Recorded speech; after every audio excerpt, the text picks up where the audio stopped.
Little small town Niles has this brutal, savage murder. There are kids that grew up locking their doors and being scared when they went to bed at night just because of this case.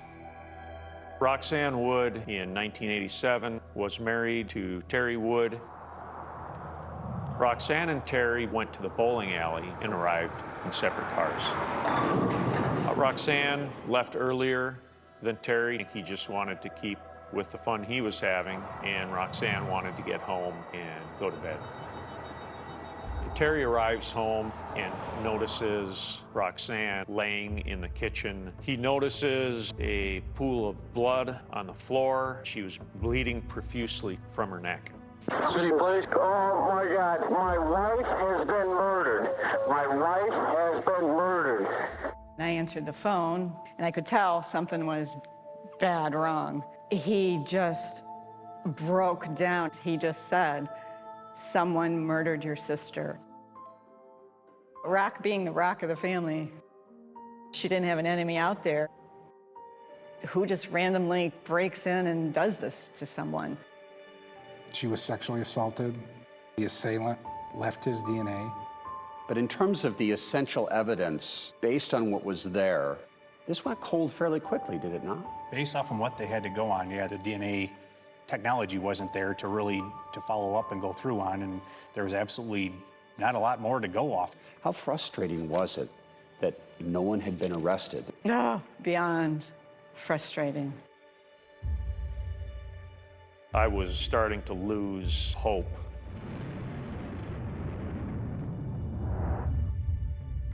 Dr. Ashlyn Kirsten and I had been talking about involving the students at Western in a cold case project.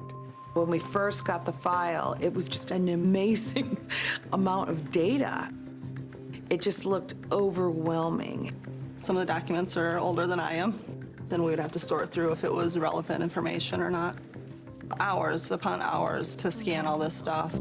They were able to organize that report where we were able to put a keyword in and search across that entire document, 3,500 pages. How important was that? Hugely important. I was hopeful that we would be able to solve the case or move the case forward, or that someone who came after us would. The first thing that I did was I requested access to the case file. It was very easy to read through quite quickly due to the work of the students. Gabriela Vargas is a genetic genealogist, probably one of the best in the country, if not the world. But I'm also a pink-haired, tattooed mom from California who enjoys woodworking and gardening. Describe the size of the DNA material that you had to work with. It was 28 picograms, so small that you could never see it with the naked eye. Just a speck of a speck of a speck. Very, like the very, size of a very human cell. small amount of DNA. It was deemed unsolvable prior to my involvement. Roxanne Wood's family was my motivation for working as hard and as fast as I did. They never gave up hope that one day justice would be served. They have a Facebook page. Janet Wood had made a post on the page, "One day, Rock, one day." And I screamed out at the top of my lungs, "No, today's your day, Rock, today's your day."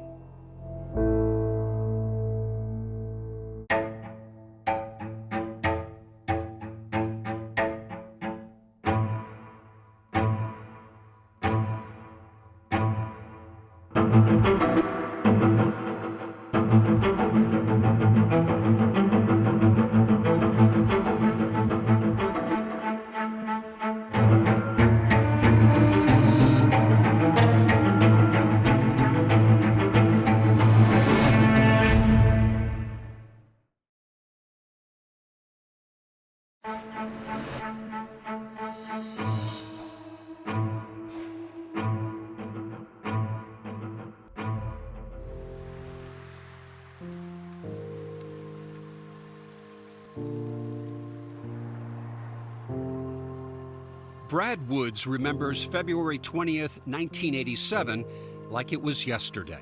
He was just 14 years old. I was getting ready for school, and I can remember my mom pounding on the bathroom door saying to hurry up. She needed to talk to me. Hours earlier, Brad's 30-year-old sister Roxanne, known as Rock, had been nearby in her Niles, Michigan home alone when she was viciously attacked, her throat slashed. When I came out, she had told me that she had gotten a call that Rock had been killed. Devastated, Roxanne's family couldn't imagine why anyone would want to harm her. She always made people think you were her best friend. She just loved everyone. High school graduation, gorgeous hair. She definitely had the hair. She was tall, statuesque. She dressed to the nines. That was very important to her. She was very classy. Janet Wood could not help but admire her older sister. Their parents were divorced, and Roxanne had taken on a maternal role with her siblings. With divorced parents, a lot of times you feel like you're being shuffled between, house to house. And the one thing that was always stable for me was Rock. She was being mom to you. Yeah. Rock, she was always there. She was your rock. She was. Roxanne's last name would eventually change from Woods to Wood. In walks Terry and Rock. After meeting future husband Terry Wood, shortly after she graduated from high school. She was working at his father's company. Terry was still in high school on the wrestling team. And in he walks, and he's in his wrestling shorts and whatever. She said that was the nicest looking legs she ever saw. And she was just smitten by him right away. Roxanne and Terry married in 1982. She said it was the happiest day of her life. 6 years later, Janet would change her name from Woods to Wood as well when she married Terry's brother Rob. Both brothers wound up working for the family business. For Roxanne and Terry, it proved to be a bit too much togetherness.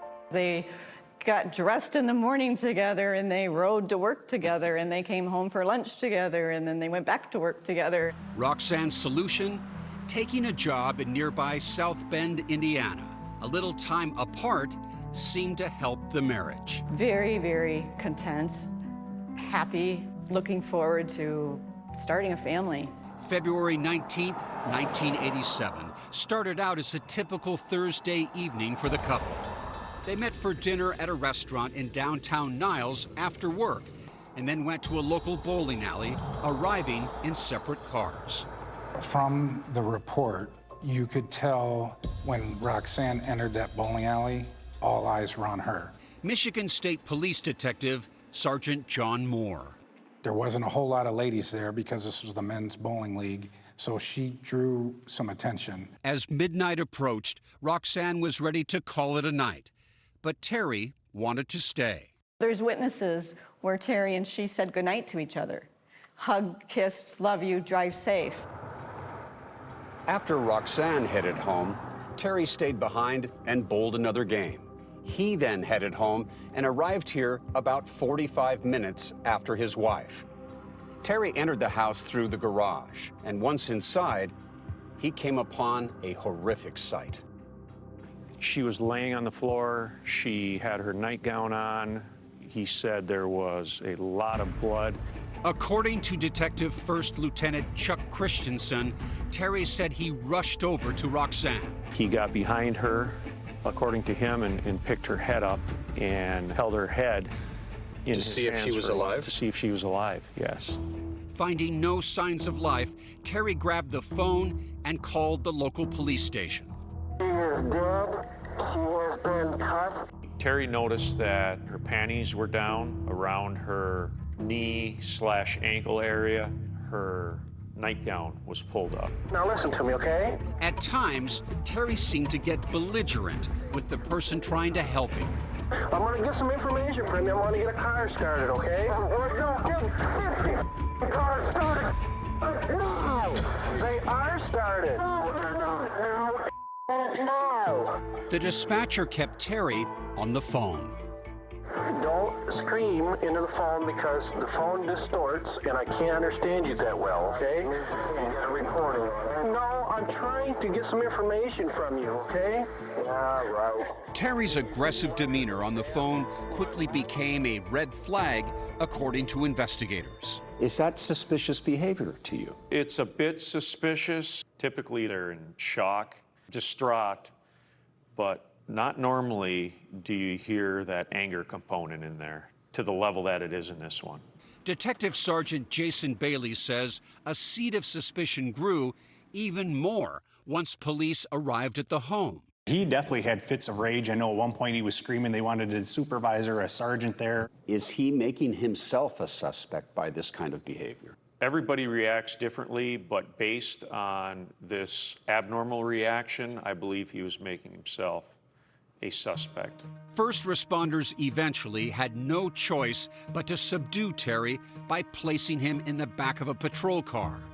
And when they drove him down to the police post for routine questioning, Terry quickly asked for an attorney, which set off more alarm bells for investigators.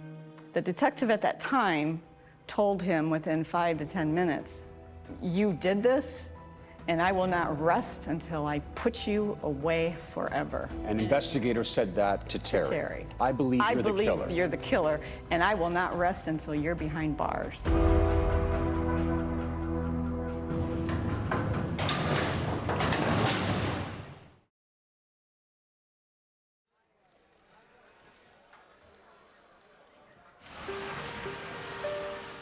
As investigators began piecing together clues in Roxanne Wood's rape and murder, the emerging picture offered up just one suspect, her husband Terry. There was no sign of any forced entry. Did that raise eyebrows? Absolutely. But Terry told police they'd been having problems with the lock on the back door, claiming it didn't work. Investigators, however, remain suspicious. We have a sheath up here of a fillet knife located near the body. That fillet knife, presumed to be the murder weapon, had been taken from a kitchen drawer. It was never found. That would be odd that a killer would come to a house without a weapon. Terry told police that he'd slipped in Roxanne's blood as he lifted her head to check on her. But there were no blood smears indicating he'd actually done that. Investigators thought they discovered a potential motive when they looked into Roxanne and Terry's past. We did uncover a extramarital affair by both parties. By both parties? Yeah. And so when you have a murder like this and you learn there was some infidelity, are you wondering, could jealousy have been a motive? Absolutely. I remember the detective saying it was rage. Only someone close to her would have this kind of rage. I never bought that. Janet firmly believed in Terry's innocence. I just knew him too well, so that just didn't fit with what I knew. Terry wasn't a rageful guy. He may have a sharp tongue occasionally, but never a violent person. Despite strongly suspecting Terry, investigators didn't believe there was enough evidence to charge him. After just a few months, the case went cold, leaving a cloud of suspicion hanging over Terry. He declined our request for an interview. I'd heard stories that at times he'd walk into a place and somebody would call him Slash. DNA was left at the crime scene. A sample was preserved, but given the limitations on technology back in 1987, not much could be done with it. Still, Roxanne's family never gave up. I didn't lose hope, ever. I mean, this guy just didn't do this and then lead a clean, pristine life the rest of his life. DNA technology evolved, eventually allowing the sample to be uploaded to the criminal database CODIS in 1999. But no match was returned. As disappointing as that was, everyone was hopeful that the DNA would at least clear Terry when it was tested against his. The result, it wasn't Terry's DNA. So did that eliminate Terry as a person of interest, as a suspect in this case? No. Why not? It's not his semen. Just because you find semen in somebody doesn't necessarily mean that that person is the one that killed them. After that, the case offered no new leads until 2020. After more than 3 decades of compiling thousands of reports, police were drowning in paperwork. That's when a professor and an innovative group of students here at Western Michigan University figured out a way to speed up the investigation.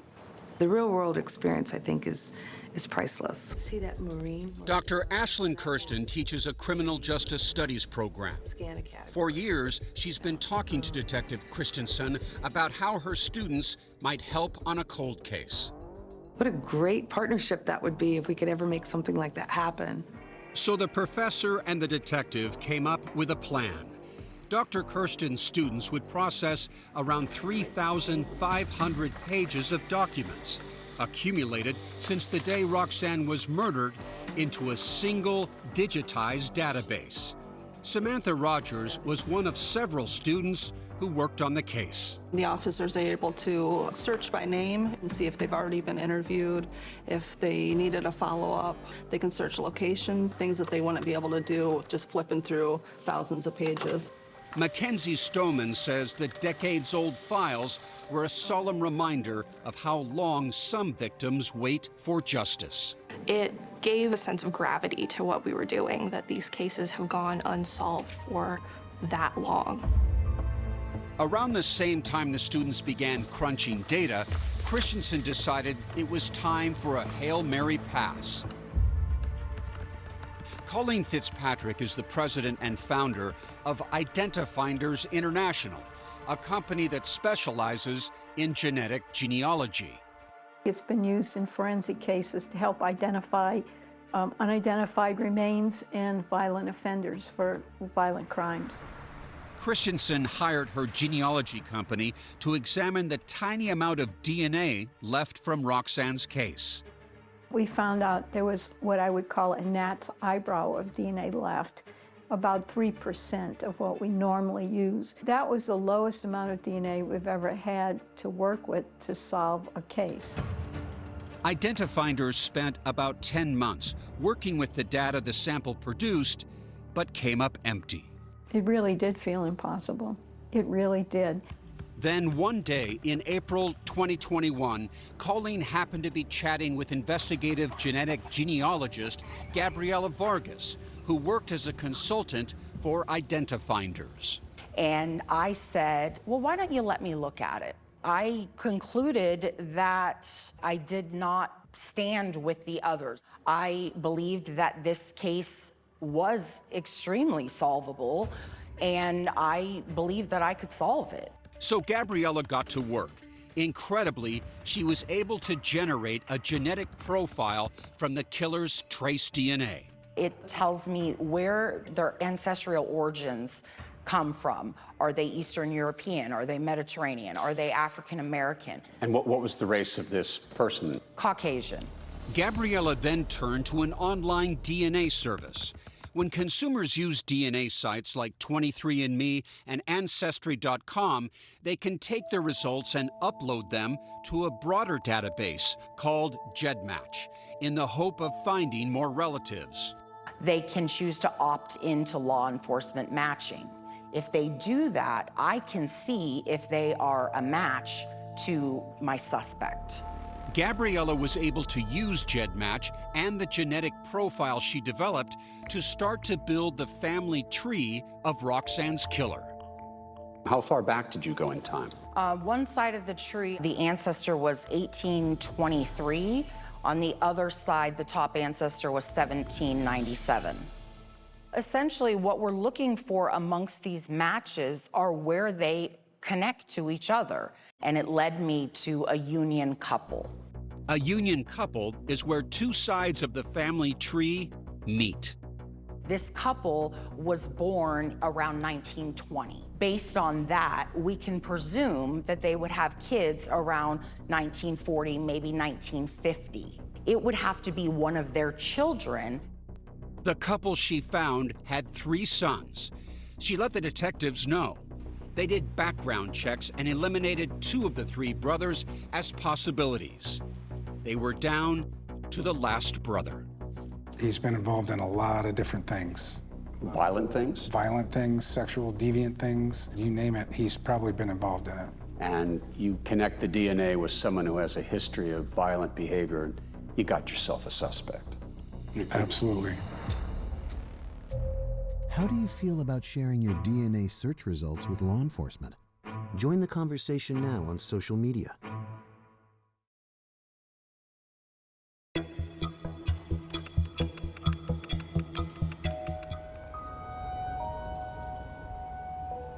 After 34 years and one last chance at solving this case, with a speck of DNA too small to see with the human eye, Detective Chuck Christensen's daring bet paid off big. And to know that we had come to this point was simply amazing. Michigan State Police now believed they had finally tracked down Roxanne Wood's killer.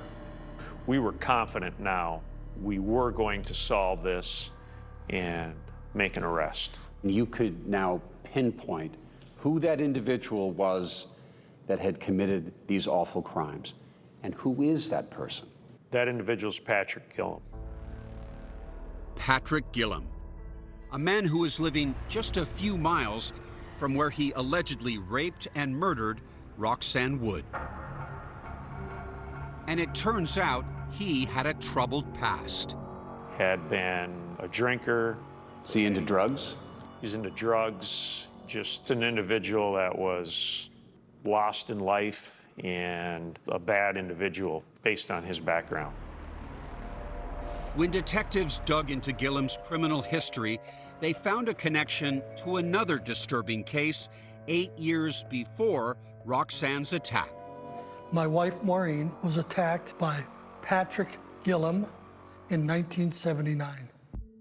Robert and Maureen Farrig and their 2 young daughters lived in Gary, Indiana, back in September of 1979.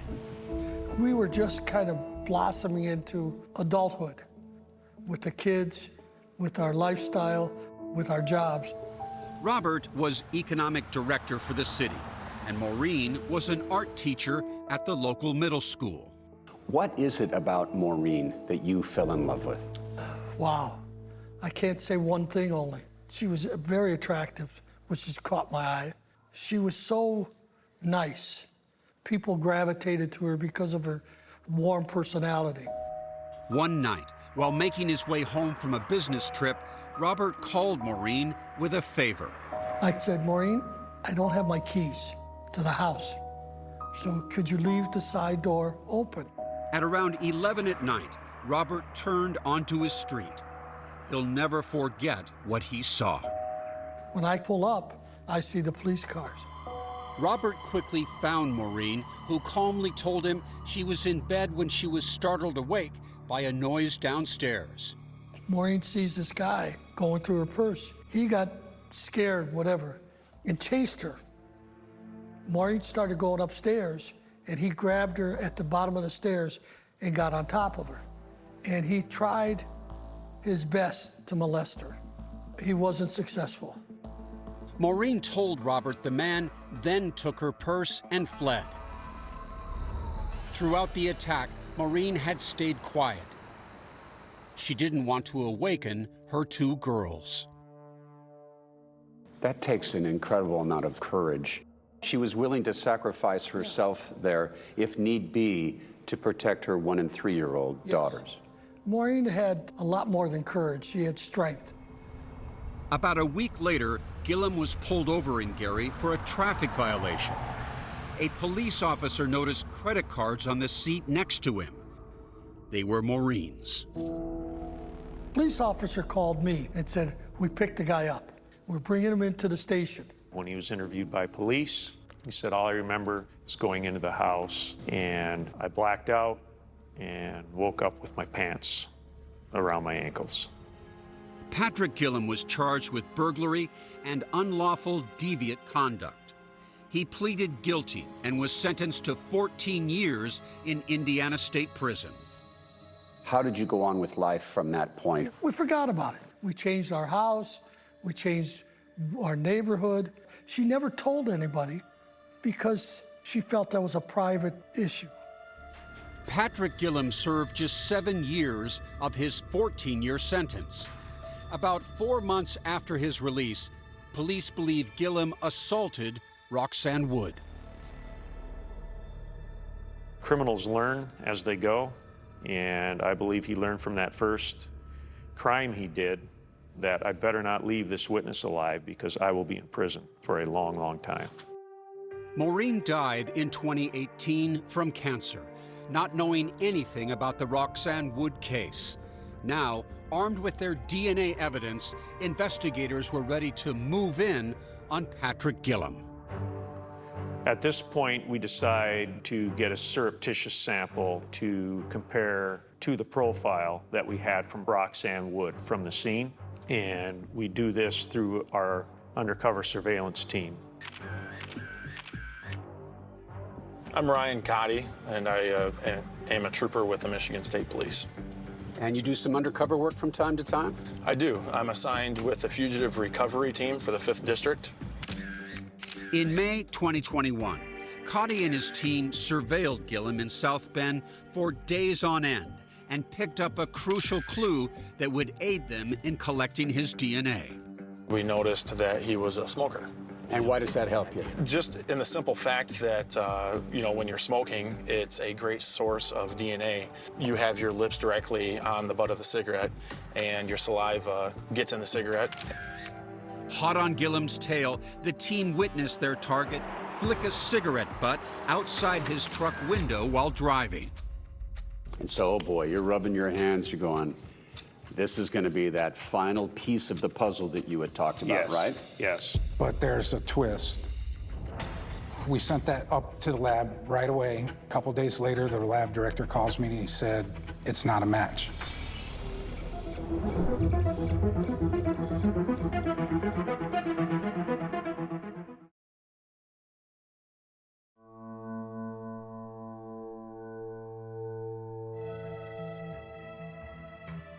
DNA is DNA. If it's not a match, it's not a match. Detective Moore says investigators were shocked when the lab called to say the DNA sample from Patrick Gillum's cigarette butt did not match Roxanne's killer.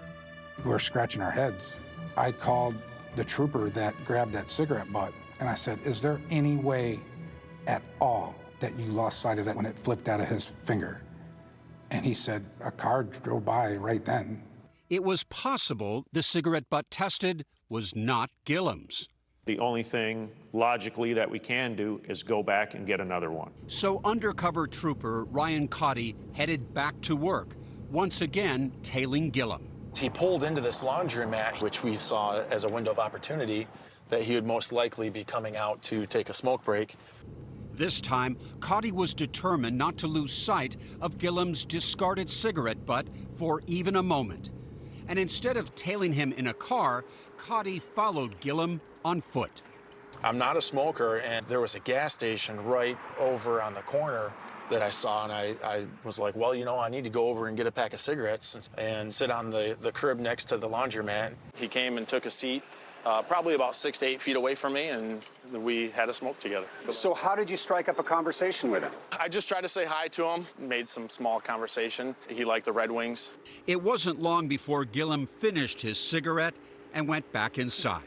I saw him throw his cigarette, which was right in about this area. So it was a great situation because the cigarette was by itself. So I pull out a glove and go over, and I picked the cigarette up with my hand. Was it still smoking? Oh, it was still warm. Yes, it was. So I wrapped it up inside that glove. I stuck it in my pocket and headed out. Investigators held their breath until the results from Gillum's cigarette butt came back. It was a perfect match to the DNA left at the 1987 crime scene. I was ecstatic. I was very, very happy. But investigators were not yet ready to make an arrest, opting to bring Gillum in for an interview in July 2021. You're not in trouble. You're here voluntarily. Detective Bailey says they told Gillum they needed to question him about an old case. Do you know anybody by the name of Roxanne? He explains to us, I know 2 Roxannes, and he said one's a stripper, one's a drug addict. Gillum was shown a picture of Roxanne Wood. That girl look familiar? You ever met her before? Never met her. Maybe that's a newer picture, and here's an older picture. Then, Gillum was shown a second photo of Roxanne. Never seen her, never met her, don't know who she is. And I said, well, we're here to talk to you about her. This woman's been assaulted. This is too much for me, man.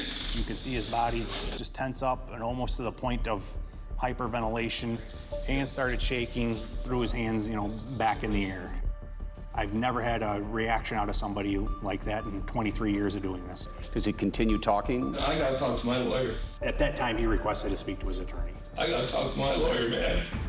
In February 2022, just days shy of the 35th anniversary of Roxanne's murder, Patrick Gillum was arrested at his South Bend, Indiana home. An answer a family has waited 35 years for. Roxanne's brother, Brad Woods. It didn't seem real. It was nothing like I had ever played in my mind of how I would be when they came to the door to say, we've got him. Detective Christensen then met face-to-face with the man who had lived for decades with cruel rumors and doubt, Terry Wood. I sat him down, explained he was no longer a person of interest, and we knew he had nothing to do with it. How did he react? He was very emotional. He started crying, of course, was bewildered and in shock. As a 35-year-old burden was lifted off Terry, the hammer was about to fall for Gillum. You're under arrest, okay? Investigators questioned him for 5.5 hours at a police station in South Bend, with Gillum only asking for an attorney at the very end. At times, he spoke in circles. I can't believe I did it if I did it. Well, you're saying I did, so. When pressed on it, he kept saying, you guys are telling me I did this, and if I did this, I'm a monster. I'm a monster, man. If I did that, that's a monster. That's a monster, man. Only a monster would do this. Let me ask you this. How do you think your DNA was found with her? I have no clue. How do you think? I have no clue, man. Said that several times during the interview. When he was confronted with the case facts, he kept saying, I don't remember. I don't remember, man. I don't remember doing that. But Janet says Gillum's reaction when he was questioned 7 months prior proved he was lying now. He visibly reacted, shook like a leaf, leaned back in his chair, pounding his chest. I gotta talk to my lawyer. I think I need a lawyer. You tell me he doesn't remember what he did. Gillum was charged with Roxanne's murder, but had a golden opportunity to apprehend him. Decades earlier, slipped through investigators' fingers. I truly believe that I would have been raped and murdered. See more of the evidence and timeline at 48hours.com.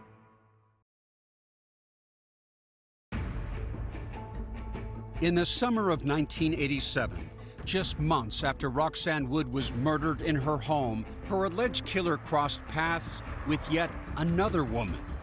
It was a hot night in South Bend, Indiana, when Rose Caparel went outside to her front lawn. I was standing down there watering, and all of a sudden I hear this loud car coming down the street. Rose, standing alone, says she noticed a blue El Camino, similar to this one, driven by a stranger, getting closer. I looked, and he had a taillight out on the car. About 3-4 minutes later, I hear the same car coming back down this street. Now, it had a bad muffler, right? Oh, the muffler was loud. I just got a feeling that something just wasn't right. And by the time I got halfway to my front door, a man came around the corner of the house. He had a stocking cap on, and he had a full beard. All you could basically see was his eyes. I just turned and ran, screaming down the street. Have you ever run faster in your life than that moment? And I'm not a runner, and I ran. Rose says she ran to a neighbor's house and called local police, but the assailant had escaped. What do you believe would have happened if that man had caught up to you? My thought was he was going to rape me. A few days later, while Rose and her family were driving to dinner, her daughter Tina says she spotted that same blue El Camino with a burned-out taillight in a parking lot. My mom says right away, that's the car. Stunned, Rose and Tina say they went to call the police, leaving Rose's husband Stan, a retired Marine, waiting for the car's owner. I came back to my dad holding a gun at the attacker, sitting on the ground. Tina says her father demanded the man hand over his driver's license.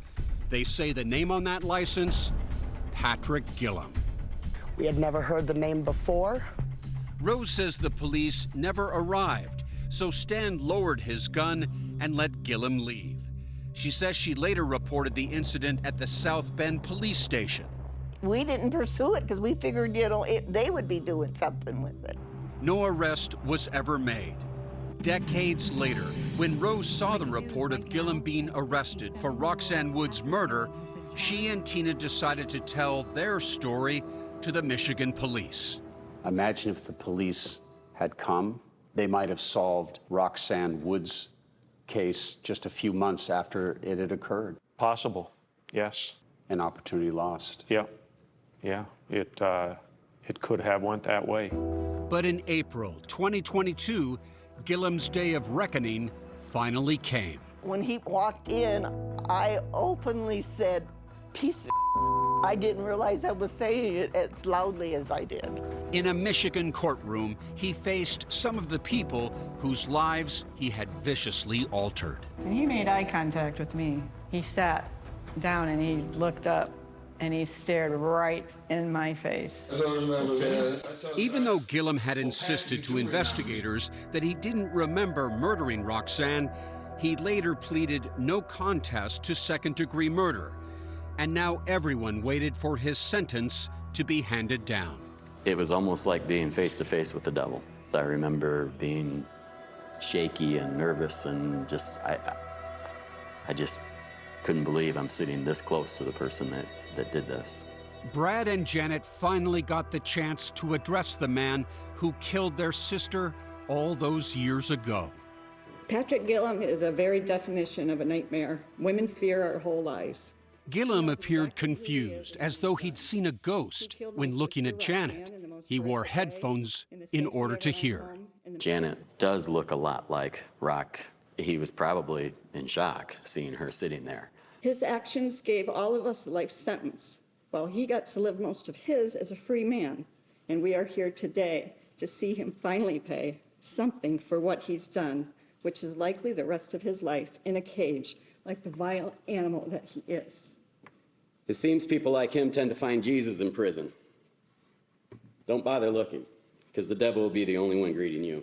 When it was his turn to speak, Gillum offered an apology and a prayer. I can't believe I did what I did. And I pray for them every night. And I am so sorry. I just hope that sometime in the future, with God's help, that they can start to forgive me. The judge sentenced Gillum, who was 67 at the time, to a minimum of 23 years in prison. Sitting in court, Terry Wood, now vindicated, watched as his wife's real killer was led away. Robert Farrig witnessed Terry's pain firsthand. I shook his hand. He was, shaking, crying. I felt more empathy for him than I could for any other person I've met. Terry was cleared, and his wife's killer found, thanks in large part to advances in technology. Genetic genealogist Gabriela Vargas, who solved a decades-long cold case in just 4 days, says she's eager to do it again. As a result of your work, more and more law enforcement agencies will be coming to you, more and more families hoping that you can do your miracle work and solve their cold cases. That's quite a burden for you, isn't it? Oh, absolutely not. It's an honor. It's an honor to be able to work these cases, to bring justice to these victims and closure to these families, and I will never stop. As the Wood family finally found some peace, their rock will always be with them, giving them the strength to move forward. Janet remembers a dream she had about her sister. We were downtown Niles, and she came up and grabbed me. And she goes, Janet. And I was like, oh, Rock, oh my God. And we're walking and walking and walking and just laughing. And all of a sudden I look up and it's dead silent. And we're at the gates of the cemetery. And I said, oh, do you have to go back? And she goes, yes. She goes, but it's fine. She goes, I'm good. She goes, I'm really good. That was it.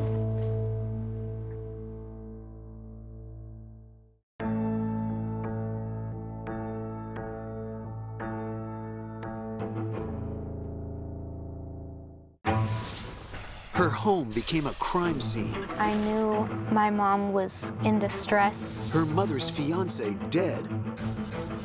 It was shock. What really happened? I didn't even know what to think. What Angelina saw.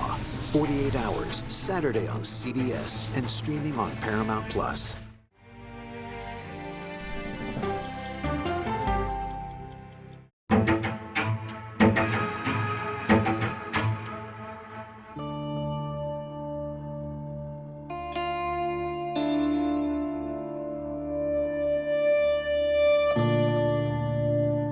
When you think of the Phoenix Desert, you definitely aren't thinking of a waterfront.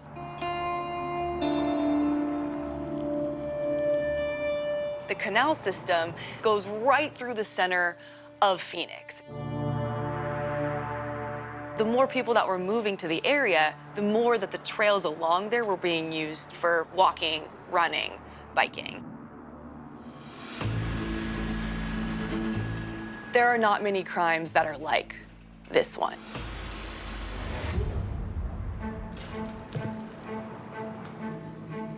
You had women riding bicycles along the canal on a typical Phoenix evening, ambushed, stabbed multiple times. Police are looking for whoever killed 22-year-old Angela Brasso. Angela Brasso dismembered, decapitated.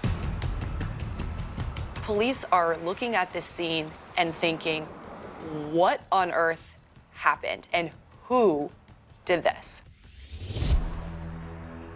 10 months later, a 17-year-old junior at Arcadia High School, Melanie Burness. This is the high school that Steven Spielberg attended. Melanie Burness's mother goes out to dinner, and Melanie decides to go on a bike ride.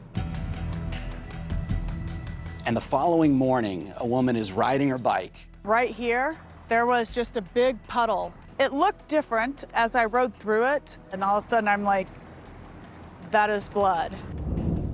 So she called the police. The police saw a blood trail, and they see Melanie Burness's body at the bottom of the canal. My time and my life froze at that very moment, the day we found out.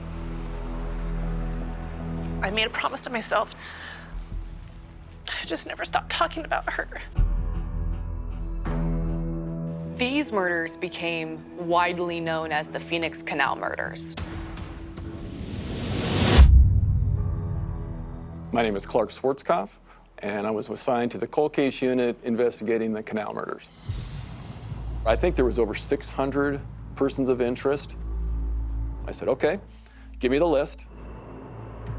In this mound of information of all these people and all these possible suspects, I believed our killer was listed. Eventually, Detective Schwarzkopf found his prime suspect on that list and discovered that the alleged canal killer had a second identity. A man who dressed up like a comic book superhero and cruised the valley in a decorated car dripping with fake blood. The public knew this man as the Zombie Hunter. What was his life as the Zombie Hunter like? What did he do? He would go to parades and festivals and show off this car and kind of be a part of the excitement, if you will. Your assignment was to find this guy, and you have found him. Yeah. He is accused of being a killer, but here he is posing with police officers before they discovered what he'd done. It was almost like a slap in the face, like, I'm here, but you don't know it. It was like he was hiding in plain sight.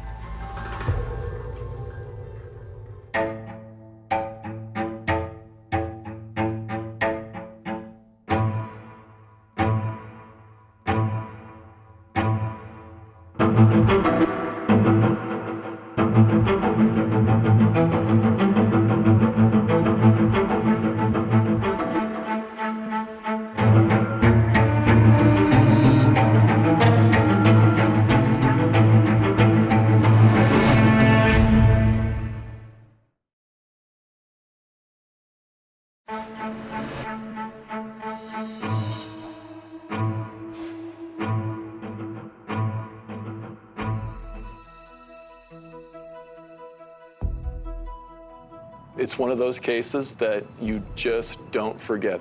You can't unsee what happened to those girls. You just can't. Long before the man known as the Zombie Hunter became the prime suspect in the Canal murders, Clark Schwarzkopf was a detective with the Phoenix Police Department's Cold Case Squad.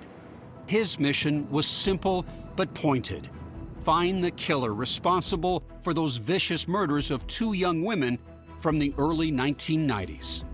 To this day, I'm still not exactly sure about what happened on those bike paths. The case began on November 8, 1992. Angela Brasso, a tech worker who had recently moved to Phoenix, was taking advantage of beautiful weather to get in a little exercise, says Brianna Whitney, the true crime reporter for the CBS affiliate KPHO in Phoenix. Each night, she would go out for her evening bike ride, just at golden hour at sunset, the best time to be riding out here. Angela was only hours away from turning 22 years old. And like a lot of locals, she liked to bike on the paths that ran alongside the city's distinctive canals, says Schwarzkopf, a 48 Hours consultant. Are there places that are sort of natural ambush sites if somebody wants to attack someone? Yeah, they are. There's a lot of tunnels that go underneath the interstate. That November evening in 1992, Angela left her apartment around 7 p.m. Her boyfriend, Joe, later told police. He said he stayed home to bake Angela a birthday cake and didn't expect her to be gone long. Hours go by, and Joe grows concerned. Angela hasn't come home, and that's not like her. Joe told police he took his bike out 3 times that night, frantically searching for Angela on the canal paths. He spoke to her friends, even her mother back in Pennsylvania. Finally, he reported Angela missing to police. The next morning, searchers came upon a horrific scene. Angela Brasso's torso was found in a field next to the trail that she had been riding her bike on. Angela had been stabbed to death. Some 10 days after Angela's headless body was discovered, a man fishing along this section of the canal spotted her head stuck on a grate. And from what we have heard from witnesses, the head was in amazingly good condition, especially considering this was days after the murder. I'm Morgan Lowe, and I'll take you. Morgan Lowe, an investigative reporter who also works at KPHO and is a consultant for 48 Hours, has been working on the Canal Killer case for more than a decade. We've heard that the head looked like it had been preserved, like it was a memento for the killer. Angela's purple mountain bike was also missing. There were no solid leads, and the case went quiet until September of 1993, some 10 months after Angela's murder, when the mother of 17-year-old Melanie Burness returned from a dinner date to find her daughter had broken her curfew and was not home. She then noticed that Melanie's bicycle was missing. Melanie decides to go on a bike ride. By around 10:30, when Melanie did not return. Her mother started calling her friends. Is Melanie there? Well, my mom took the phone call, said that Melanie's mom was frantic and, nervous. Rachel Shepmaker was one of Melanie's close friends in high school. So initially, when you hear that her mother's looking for her, you're not thinking something terrible has happened to your friend. Definitely not. I thought she was with a friend and just forgot to communicate with her mom where she was. Early the next morning, Charlotte Pottle, a local resident, happened to be riding along the canal with her young daughter in a bicycle seat. Just as they came out of one of those tunnels that ran under the interstate, she spotted a puddle. There was just a big puddle of something. Ended up riding right through it and having it splash over me. Charlotte says something about the puddle bothered her. So a few minutes later, she doubled back. That's when she made that horrible realization. I could tell that it was a puddle of red, that it was a puddle of blood. And all of a sudden, as I'm looking at it, I noticed that there are some drag marks that went along over here. Toward that tree? Towards that tree, yes. And then went around the tree and was dragged back. You could see the drag marks right here to the canal. Charlotte went home and called police. Later that night, the local news reported that a woman's body had been found in the canal, close to where Angela Brasso's head had been located. They found the body in a teal bodysuit. I was told by some other friends that Melanie did not own that. It can't be her. Rachel went to sleep convinced the body in the canal was not Melanie. But the next day, I'm at school. My friends just come up to me crying and saying, it was Melanie. detectives strongly suspected Melanie had been targeted and stabbed in the back by the same person who had killed Angela. Police believe that somehow the killer got her off of her bike, whether he knocked her off of her bike or whether he asked her a question. Clark says the evidence indicates the killer approached the women from behind. Both the knife wounds were the exact same position. Investigators say the killer dragged Melanie's body off the canal path, removed her clothes, and dressed her in that teal bodysuit, similar to this one obtained by police. Along with the stabbing and the dismemberment, there was another component to these murders, wasn't there? Yeah, both women were sexually assaulted. And that meant investigators had a crucial piece of evidence: DNA. When the DNA from Melanie's scene was finally tested later, it matched to Angela's scene, so we knew for sure that we were dealing with the same perpetrator. Investigators noted that the initial stab wounds to the backs of each woman were fatal and so precise that detectives suspected the killer might be a surgeon. The details about what happened were the kinds of things that kept parents from letting their kids out when the sun went down.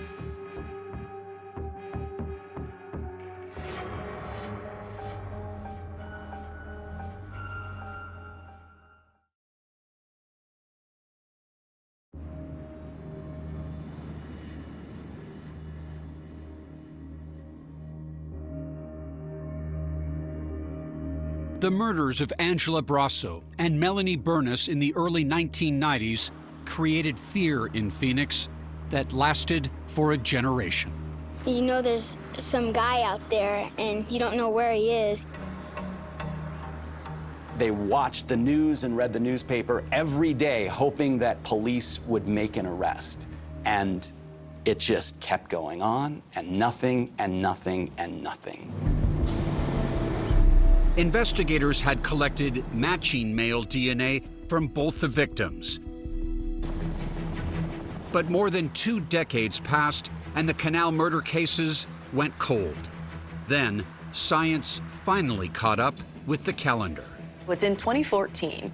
Phoenix police detectives are at a DNA conference, and a forensic genealogist from California is also at the conference. Colleen Fitzpatrick, founder of Identifinders International, was there to meet with law enforcement. And she goes up to these detectives and says, hey, I can take Y chromosomes and create these DNA profiles and try to match with genealogy to help solve criminal cases. Fitzpatrick's company had developed software that could mine public genealogy databases, searching for matches to crime scene DNA.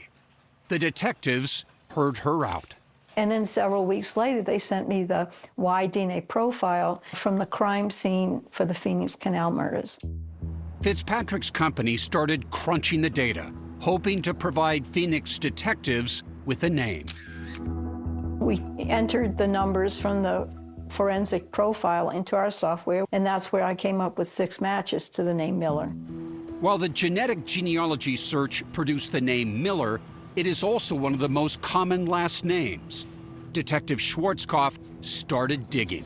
You check your files, and what do you find? I think there were a total of 6 Millers that were on what I called my master list. And I went down through the list, got to Brian Patrick Miller. But who was Brian Patrick Miller? Records show he was 42 years old with a Phoenix address. That name was just one of more than 600 persons of interest who had lived in those case files for years. Police at the time seemingly never pursued Miller. We discovered his file downstairs. Police learned Brian Miller had a record dating back to before the Canal murders. In May of 1989, when he was just 16 years old, Miller crossed paths with Celeste Bentley. I was 24, and I was going to work. I had just noticed a young boy on the bus. Celeste says she and the boy got off at the same stop. Moments later, she felt something in her back. He had ran by me. I thought he had just hit me. I just yelled at him. I was like, why'd you do that, you know? And then I reached back and touched my back and realized that it was blood. I had been stabbed. With a single knife wound to her upper back, Celeste screamed and managed to make it to the store where she worked. A coworker called for help.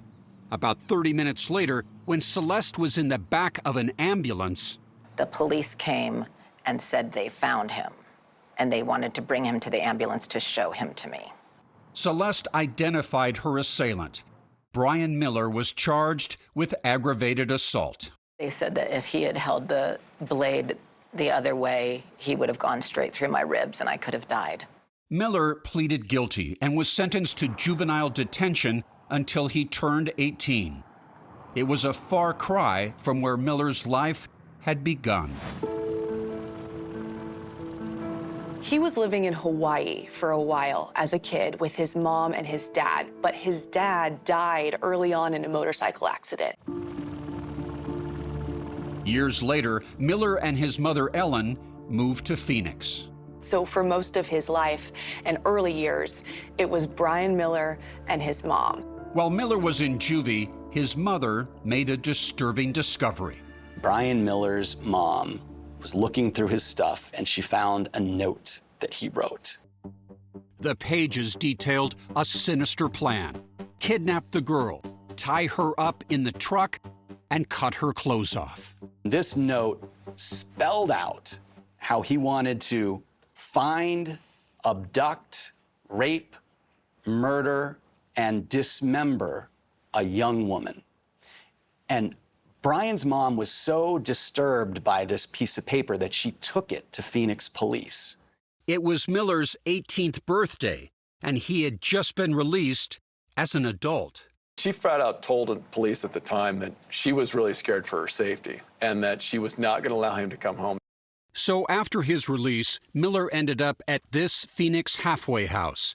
When Schwarzkopf read that note in 2014, he was struck by something. There was a lot of things in there that were close or similar to what happened specifically to Angela, including a description of decapitating a victim and preserving the head. Phoenix police wanted to locate Miller. Luckily, he was very easy to find.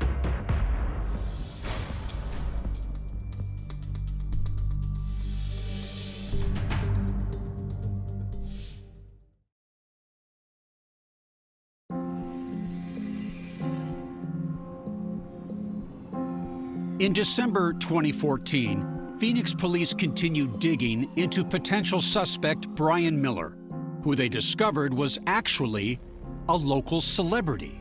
Everybody at the time in the Phoenix area knew Brian Patrick Miller as this character called the Zombie Hunter. The Zombie Hunter, like a comic book character? Yeah, like a comic book character, like a good guy fighting the bad guys.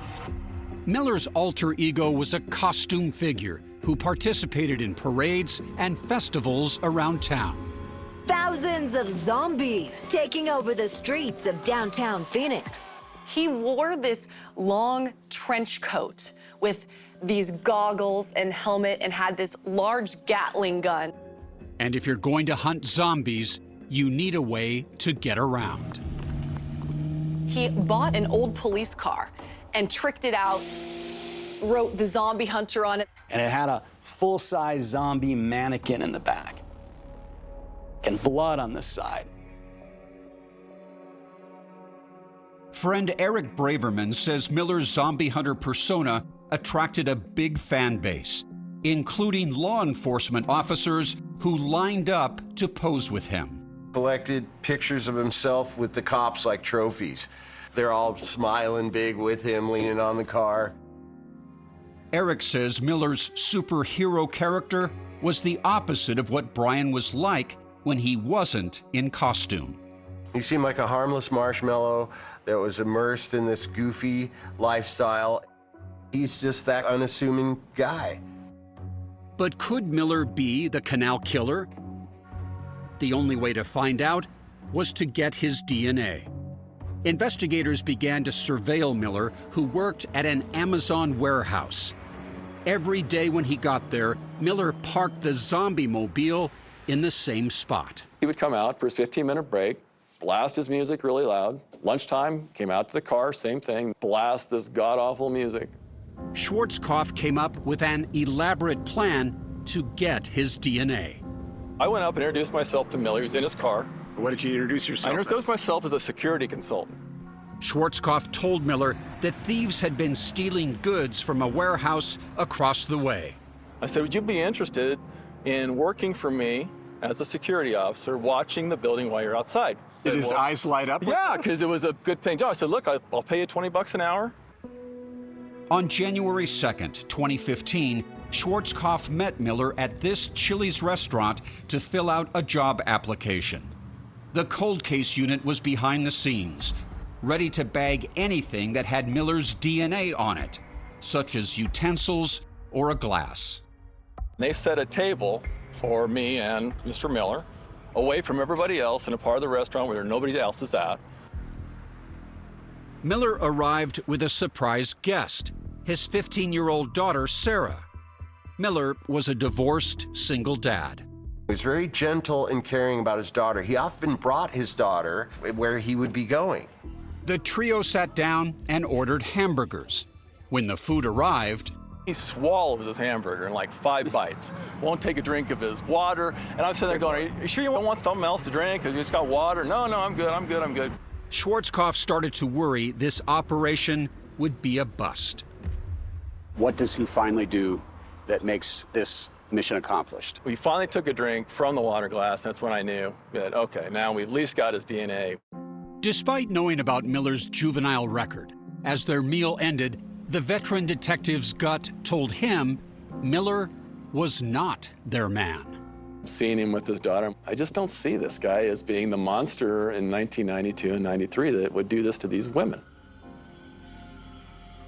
Miller gave Schwarzkopf a quick tour of his zombie hunter mobile, and the two parted ways, with the detective saying he'd be in touch. The cold case unit sent Miller's water glass off to the crime lab. 11 days later, we got a call from the lab, and we're sitting there and we're like, what is this all about?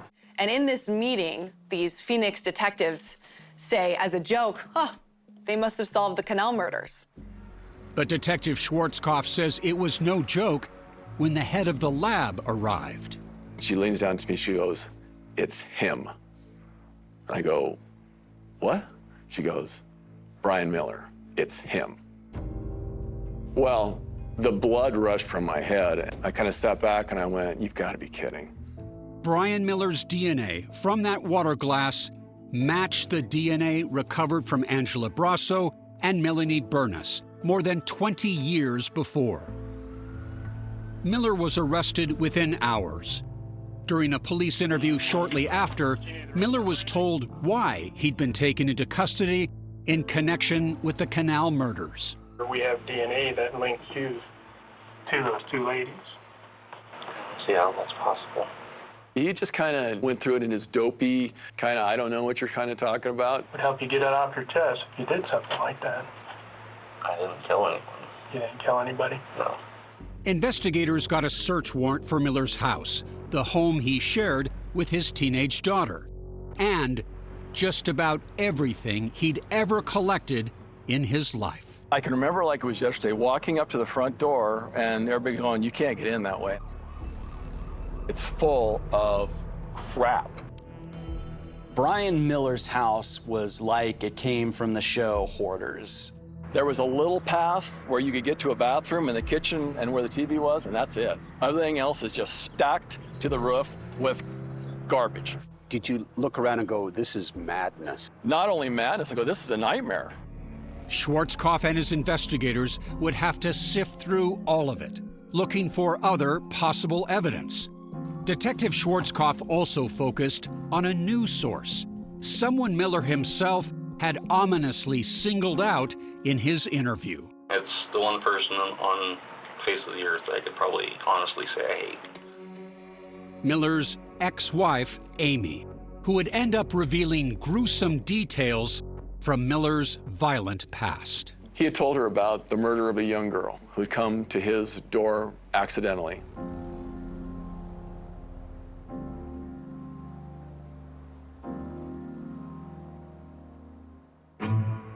What do you think motivated Brian Miller to dress up as the Zombie Hunter? See more of the case on Facebook at 48 Hours.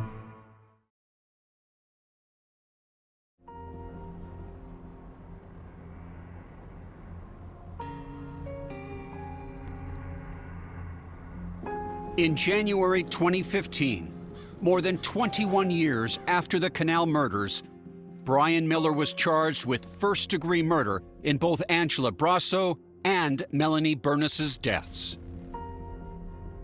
Melanie's friend Rachel Shepmaker says she felt a wave of relief. A very joyous moment of, oh my gosh, this is what we've been waiting for decades upon decades. Detective Schwarzkopf wanted to talk to the one person who probably knew Miller best, his ex-wife, Amy. They had been married for 8 years. There was a divorce. Amy told Schwarzkopf that she was just 19 when she met Miller in 1996. They married less than a year later and moved to Everett, Washington. Amy had a shocking revelation for the detective. She told Schwarzkopf Miller had revealed a gruesome secret to her, that he had killed a young girl in Phoenix years earlier, before he'd ever met Amy. Schwarzkopf says Amy never reported it to police before for a number of reasons. She didn't know if it was true, she was afraid of Miller, and she said she wanted to be a good wife. You support your man no matter what. Detective Schwarzkopf says Amy told him what Miller had said. That a young girl had come to his door, that he had grabbed this young female, pulled her in, killed her immediately. Amy said Miller told her he dismembered the girl and disposed of her remains in trash left on the curb. Although Amy claimed Miller never told her the child's name, investigators used the information Amy provided to piece together who Miller may have been talking about. 13-year-old Brandy Myers was a little girl collecting money for a school bookathon in her North Phoenix neighborhood, going door to door. I was a tomboy and she was a girly girl. Brandy's sister, Kristen Dennis. So she would try to learn how to climb trees or jump fences because she wanted to play with me. She was my best friend. It was May 26, 1992, 6 months prior to the murder of Angela Brasso. Miller was living in the halfway house following his time in juvenile detention for the aggravated assault of Celeste Bentley. This is 1 block from our school, his home, and then 3 blocks is our house. So every single day, we walked right by here. Kristen says Brandy left home alone that evening, never to return. She was last seen 2 doors down from Brian's, walking in the direction of his house. Despite an extensive search, Brandy's body was never found. Schwarzkopf says even though Amy couldn't provide a name, the clues in her account add up to just one conclusion. I believe that person is, in fact, Brandy Myers. Her sister believes that as well. Brandy went to the landfill like something of no importance. Even with Amy's account, investigators did not have enough evidence to charge Miller in Brandy's disappearance. So the fact that she was disposed of, there's just nothing physical, nothing forensically to grab onto. 48 Hours contacted Miller, who said he had no involvement in Brandy's disappearance and never confessed to Amy that he had killed a young girl. But there is another case in Miller's past. In 2002, a woman named Melissa Ruiz Ramirez is walking down the street in Everett at night. Somebody pulls over. It was Brian Miller. Melissa would later tell police she'd seen him before talking to a friend of hers. Melissa said she got in Miller's car and told him she needed to make a call, and he drove her to his workplace so she could use the phone. She tells police she's on the phone, and from out of the clear blue, Brian Miller comes running out with a 12-inch serrated kitchen knife and stabs her in the back. They fight over the weapon. Melissa said she escaped and contacted police. They picked up Miller shortly after. He didn't deny stabbing Melissa, but claimed it was self-defense. He said he was at work when Melissa walked in off the street and asked to make a call. He said she goes to use the phone, and then all of a sudden, out of the clear blue, she tries to rob him with a knife. Miller was arrested and charged with first-degree assault with a deadly weapon. He was jailed from May 2002 until his December trial. The jury just didn't buy Melissa's story. It was a he said, she said, and they acquitted him of the charge. Amy says a chilling change followed Miller's return home. She said it began with the letters she'd received from her jailed husband while he awaited trial. They first started out as professing his innocence, and then it would turn into sexual deviance. Like, here's what I'm gonna do when I get out to you. Amy told Schwarzkopf that Miller followed up his words with action. She said he came back with an unbelievable, ugly, dark, sexual deviant side that she'd never seen before. There were times where there was sex between them where he held a knife to her throat. Amy told Schwarzkopf that Miller claimed something happened to him as a child, something that would become the cornerstone of his defense for murdering Angela Brasso and Melanie Burness. His unique defense? Call the first witness. His mother had created a monster.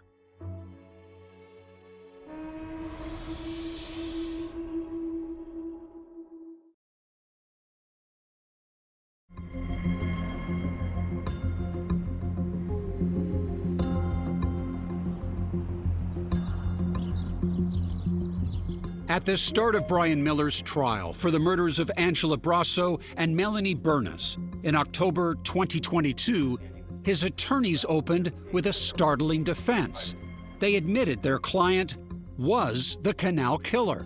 They had to concede right off the bat that he is the actual killer, but that he was not guilty by reason of insanity.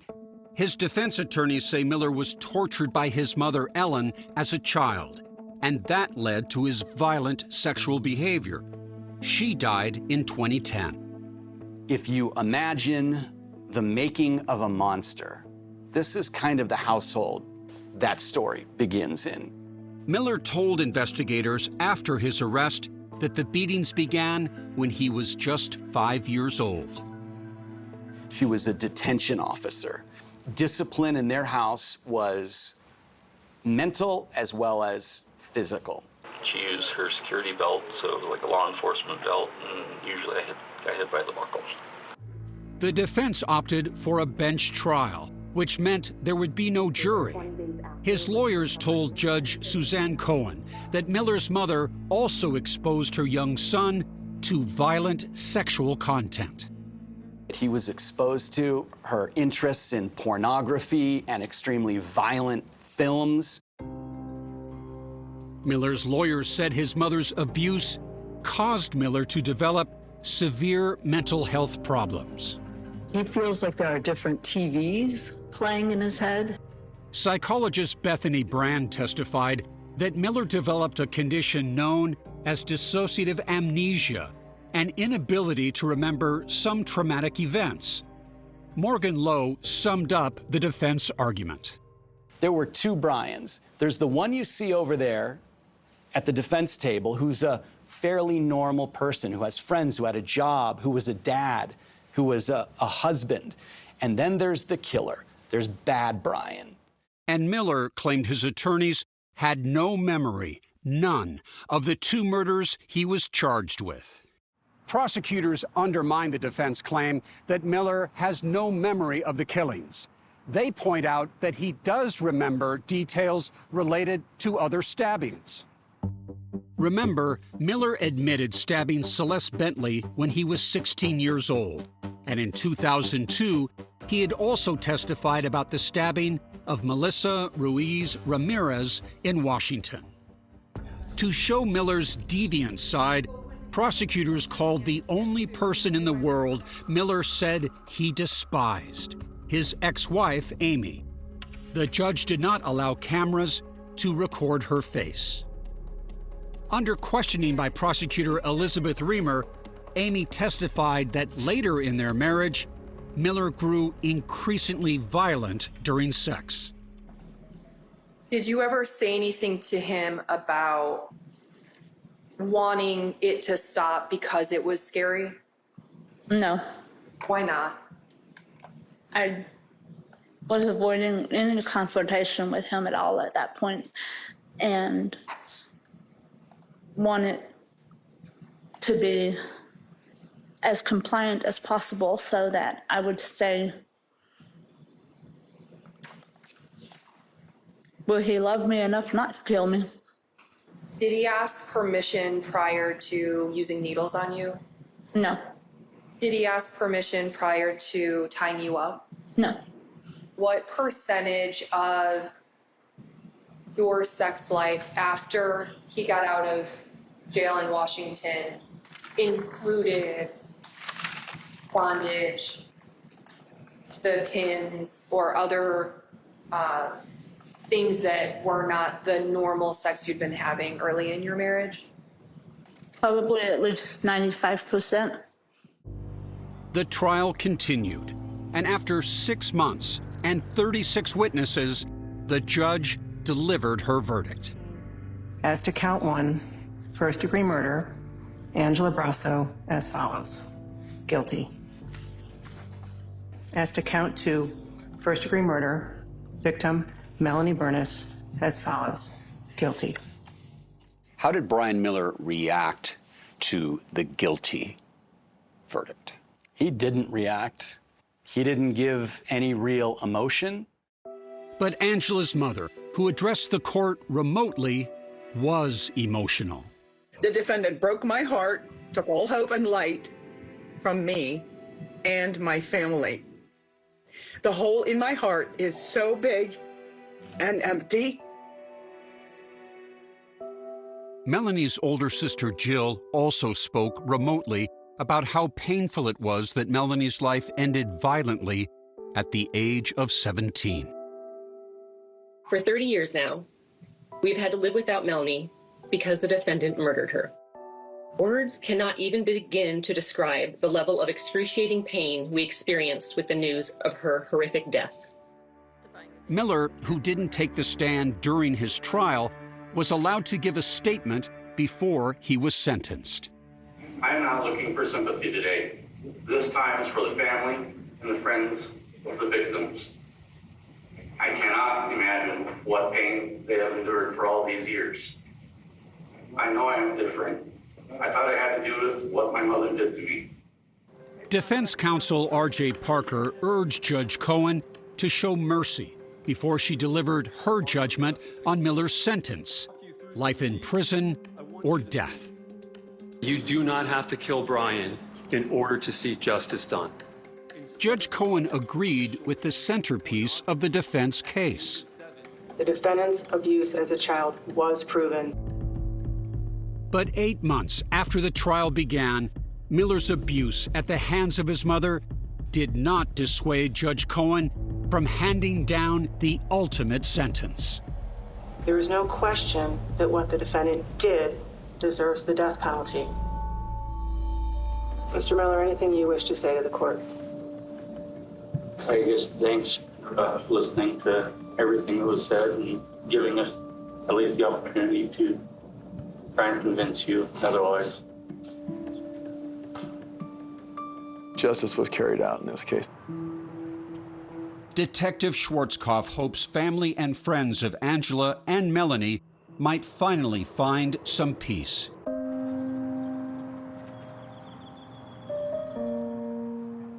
People like Rachel Shepmaker. Just knowing that justice was served, it doesn't make anything easier.